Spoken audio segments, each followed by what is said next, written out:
Je m'appelle Claire Prieto, je suis freelance et je crée des chatbots pour des entreprises qui veulent utiliser cette technologie exceptionnelle au service de leur marketing et de leur service client.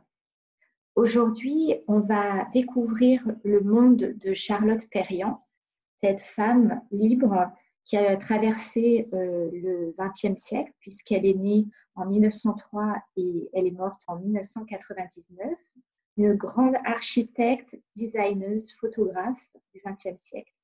Elle a été mise à l'honneur par la Fondation Louis Vuitton, qui a créé un chatbot qui la présente. Et du coup, j'aimerais qu'on puisse faire l'expérience ensemble.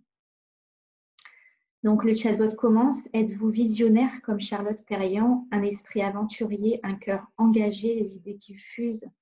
Il est très bien écrit, il est très beau, évidemment, parce que des photos de Charlotte Perriand et donc la puissance de son œuvre traverse le chatbot.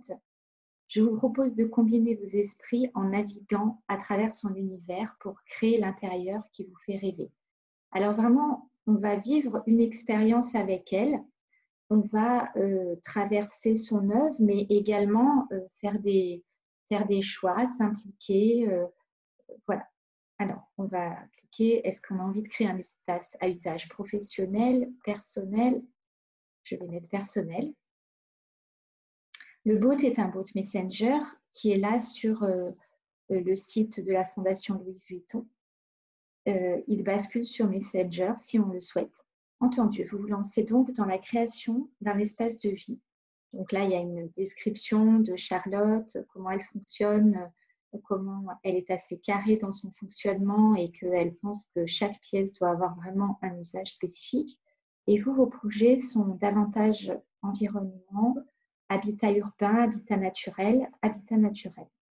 Donc là, en fait, en choisissant, on entre dans différentes sections qui vont nous montrer différentes parties de son œuvre et de sa création. Donc l'environnement extérieur, on nous explique la place de l'environnement extérieur pour Charlotte Perriand.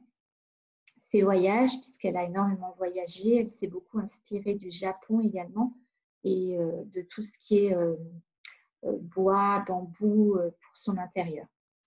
Alors, est-ce que je veux aller donner une attention particulière à la modularité intérieure ou à l'ouverture sur l'extérieur? Je vais cliquer ouverture sur l'extérieur.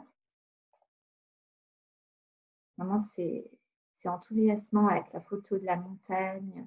Bien joué, les larges baies vitrées permettent de capter le paysage et la lumière dans l'espace intérieur.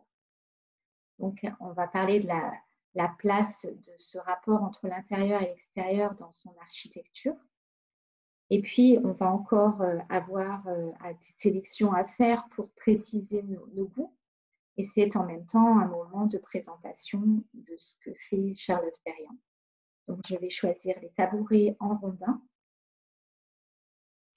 Et là, on va avoir une explication sur ces tabourets, sur les différents croquis réalisés par Charlotte Perriand, son influence, l'influence du Japon sur son œuvre, ses voyages.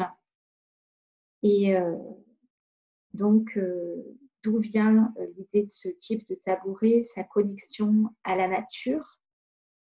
Et on va pouvoir découvrir notre création qui se rapporte à une œuvre, évidemment, de Charlotte Perriand qu'on a construit ensemble. Bravo, vous avez imaginé la maison au bord de l'eau de 1934. C'est le début de la carrière de Charlotte Perriand, mais sa ferveur politique et ses convictions s'expriment déjà dans ce projet. Oui, elle est très engagée pour que tout le monde ait droit à ce type de possibilités. Elle ne se réserve pas qu'à un public aisé. Voilà, écoutez, j'espère que vous avez apprécié cette rencontre avec Charlotte Perriand et que ça vous donnera envie d'aller plus loin. Je vous dis en tout cas, prenez soin de vous.